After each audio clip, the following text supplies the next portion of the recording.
Inner Sanctum Mysteries.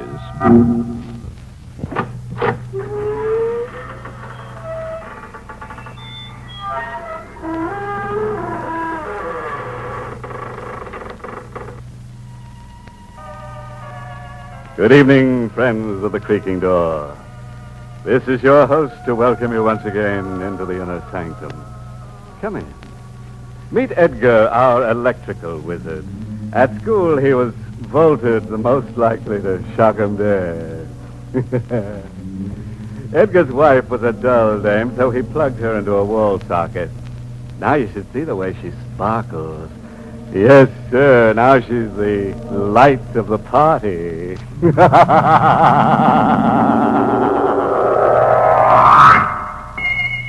Ever roll your eyes over the dream of $500,000? You did. Careful, friend, or that dream will become a nightmare. We're in White Oaks, a gloomy estate somewhere along the jagged coastline between Frisco and Seattle. On the floor in a corner of the library, staring blindly at the ceiling, is an old man. Across the room is a young man, mortally wounded, but fighting to keep the thread of life from snapping. 10 feet away from him is an old-style floor safe. The door of the safe is blown off, and the contents scatter and lying nearby. He tries to get up, but he can't. His hand creeps to a bundle of cash and drops helplessly over it.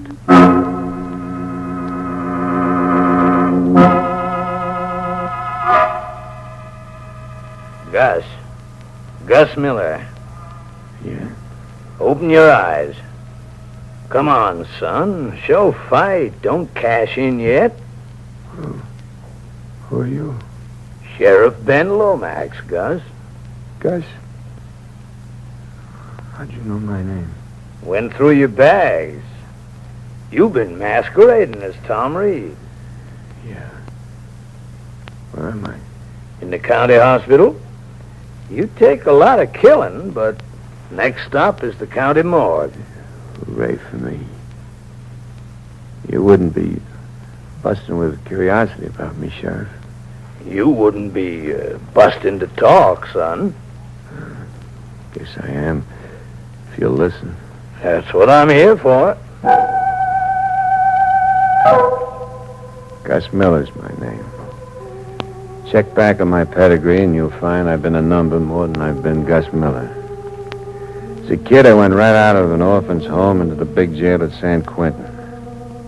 Number 562317 was my name for 10 years. 562317.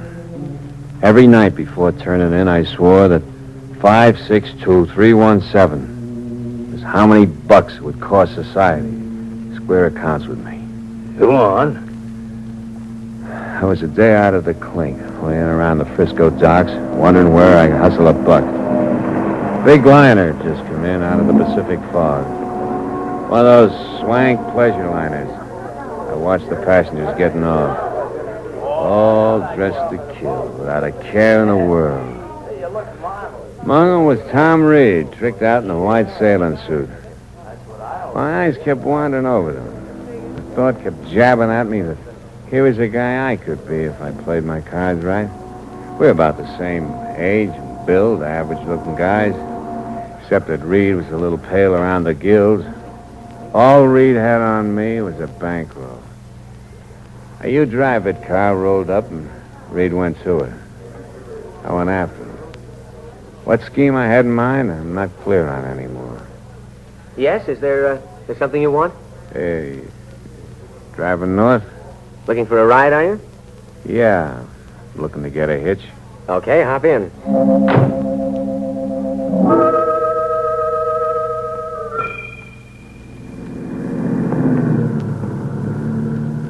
I'm Tom Reed.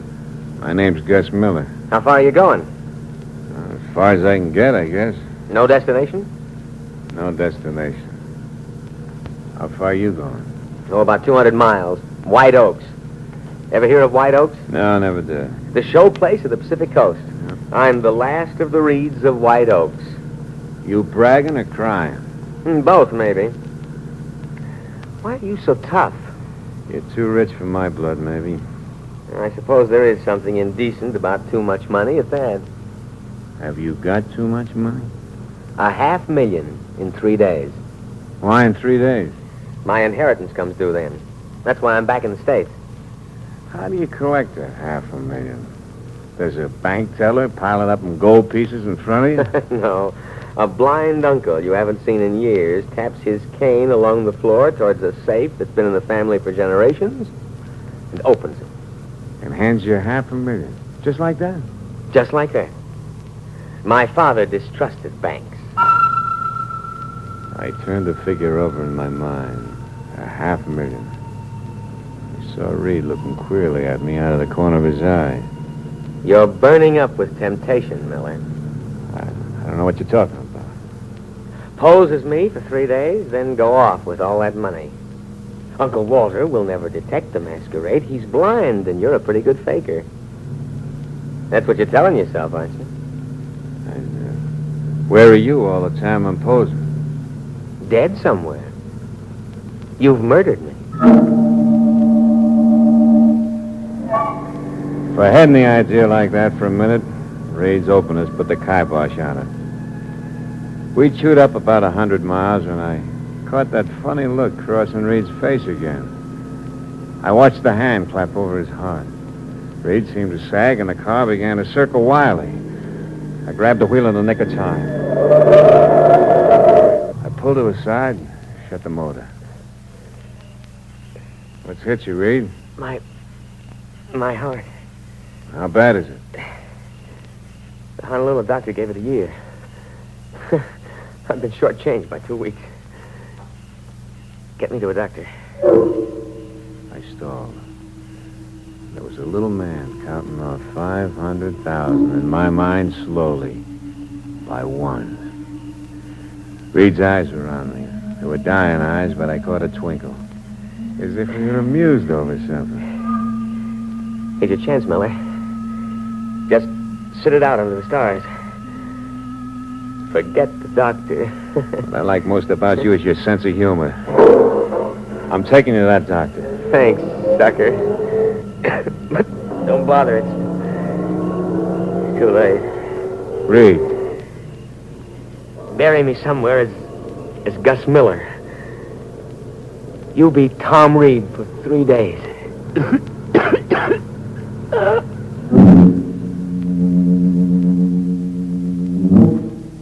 It was too late to play Boy Scout and race for the doctor.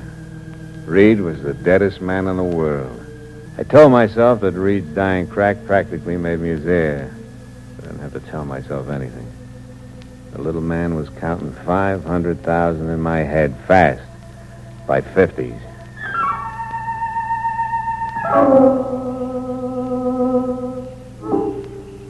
I found a natural lake about 5 miles up a side road.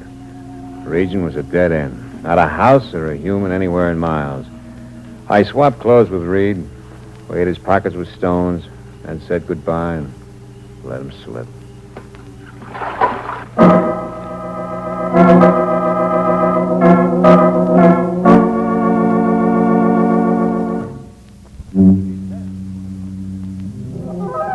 Well, our downtrodden hero is on the upgrade now. 500,000 spun tulips. Nice pay just for giving a corpse a bath at a roadside lake.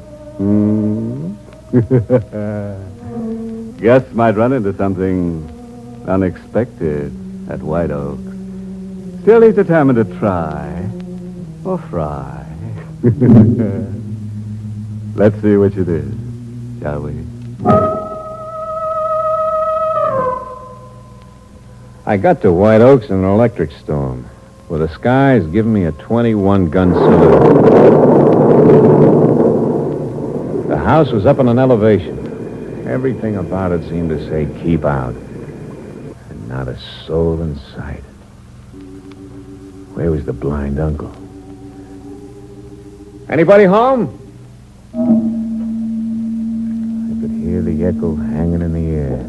Then I heard a tapping coming at me out of the shadows. His hand reach for me. I could feel my flesh crawling. Tom? Hello? Uncle Walter? Give me a hand, nephew. Sure. Oh, it's been so long since I felt the warmth of a reed hand. Your hand is perspiring. It's close in here. I've been in a rush since Frisco. Something wrong? Your voice, it's changed. For the better? It's, deeper. But blame it on the Honolulu climate. It's been a long time, Uncle. Yes, it's been a long time. Margaret, your fiancée, will be here tomorrow to greet you. Margaret? She's coming tomorrow? Yes. Oh. How is Margaret? She's grown into a fine woman. She'll make you a good wife, Tom. When do the wedding bells ring out? The day you take your inheritance, as your father wished it. You and Margaret were playmates as children, and your father wanted someone close to have his money after you. This letter from Margaret came the other day, if you'd like to read it. Sure. Yeah, I'll read it in bed. Good night, nephew.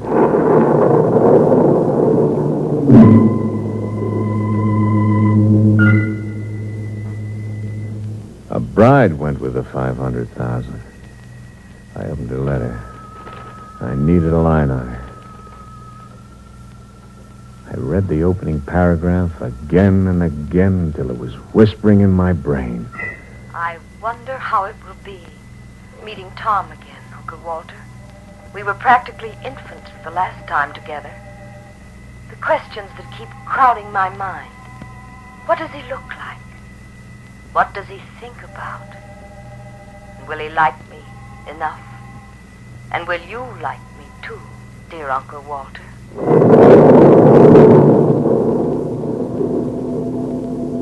I had all the line on her I needed. Margaret didn't know Tom Reed from Adam.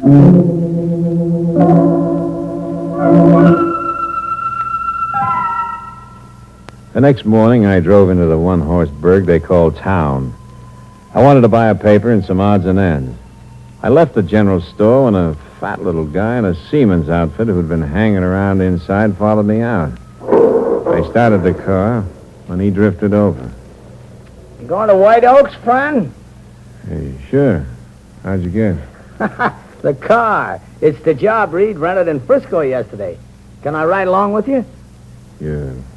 You're going to White Oaks? Uh-huh. I'm Tom Reed's guest. Okay? Sure. Hop in.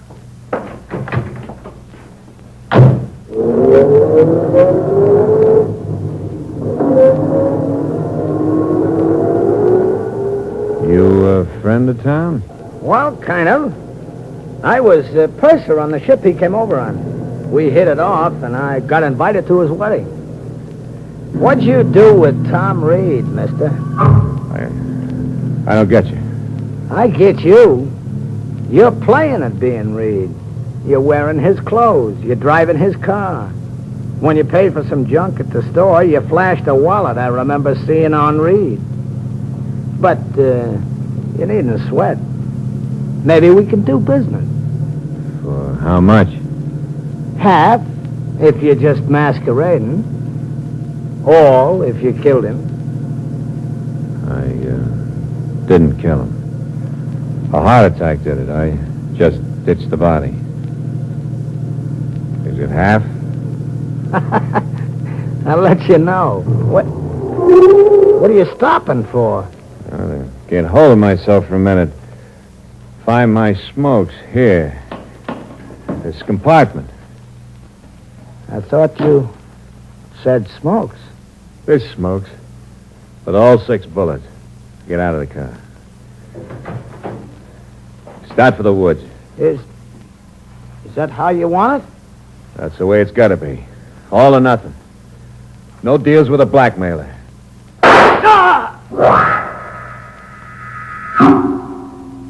He sat down in a slow, wriggling motion, then fell over on his side into the weeds. I started to drag him through the weeds, looking for a place to hide him until I could get some tools and bury him later. And suddenly, there was an auto horn back on the road, making like crazy. Some motorist unable to get past my parked car on a narrow road. I left Trace as he was and ran to the car. It was a girl in a snappy convertible. Move over. I can't get by. Sure. Were you hunting? Hunting? Why do you ask that? I heard shooting. Why, I took pot shots at some rabbits. Any luck? No, I'm on bad shot. Too bad. Am I on the road to White Oaks? Sure. You wouldn't be Margaret. Yes. I'm Margaret. Hello. I'm Tom Reed. You're Tom Reed? Disappointed? Don't mind my staring. Aren't you going to show me the way, Tom? The way you keep staring's got my curiosity up. I'm sorry. Like she couldn't control her eyes. Keep 'em put. I followed the direction of his stare. And suddenly it hit me. Murder was written all over me. There was blood all over my clothes, from my shirt right down to my shoes. It was as if Tracy's corpse was standing beside me, telling it to the world. In those woods. You killed somebody in there. That's what those shots were. You killed Uncle Walter. And now you're talking crazy. A hobo stuck me up. I grabbed his gun and finished him. You don't believe me, huh? No. And you're not Tom Reed. You got a picture of him grown up, huh? Yes. Nice and frank and open, huh? Being that honest's gonna cost you something. Well, don't you scream or something? I'd rather do this. Stay exactly where you are. I'm toting a gun in a maroon convertible. You know how to shoot it? Try me and see. Kid, I got to try you. Whether I like it or not, I gotta know. I'm shooting for a girl. My turn. Now.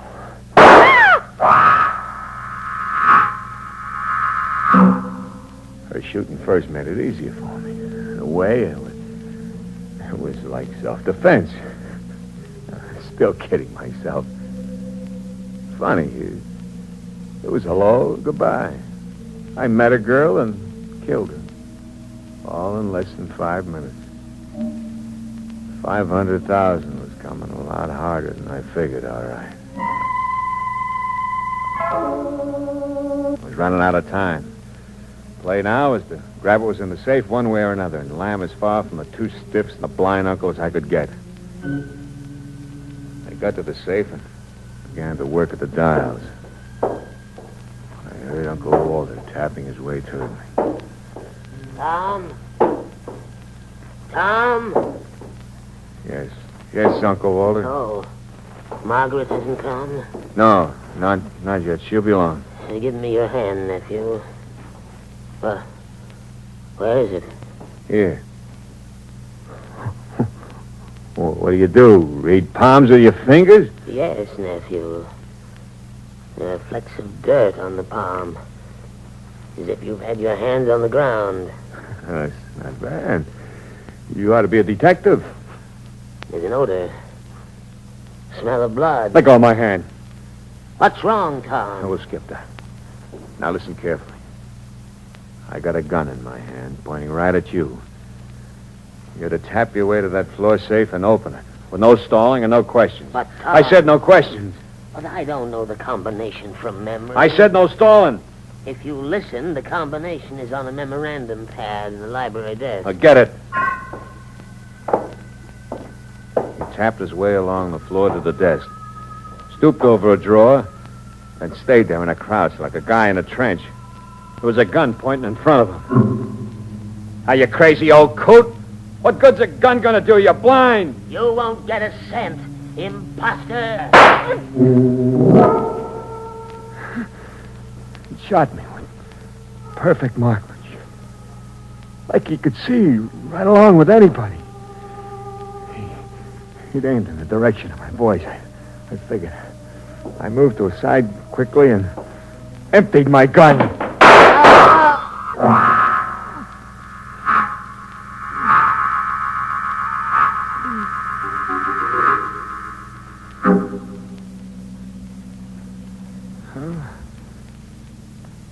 That's all of it, Sheriff.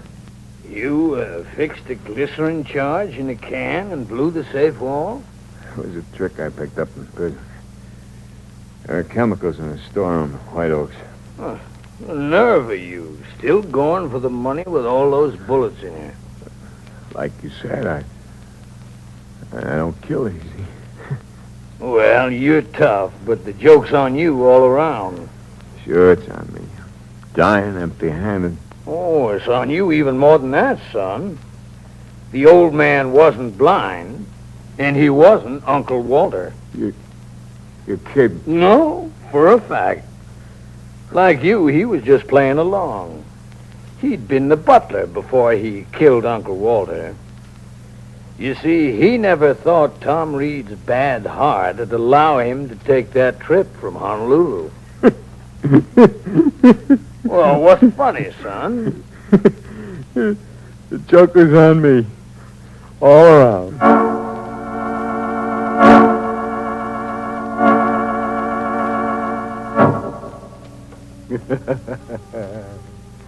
Funny twist, A young man plots his rise to fortune and then finds he can't even get up off his back. One barren blessing, though. He's got all the time now in the next world to count off that 500,000 in fractions. May he rust in peace.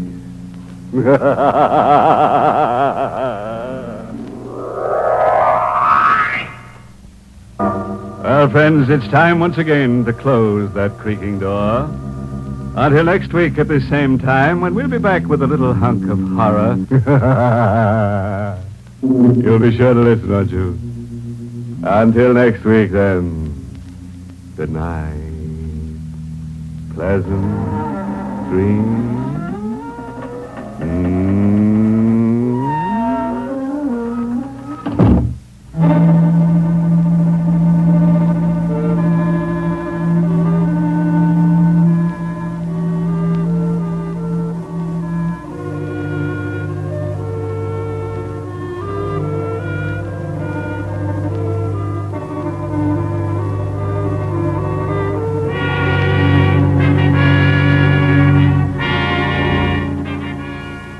Inner Sanctum has come to you through the worldwide facilities of the United States Armed Forces Radio and Television Service.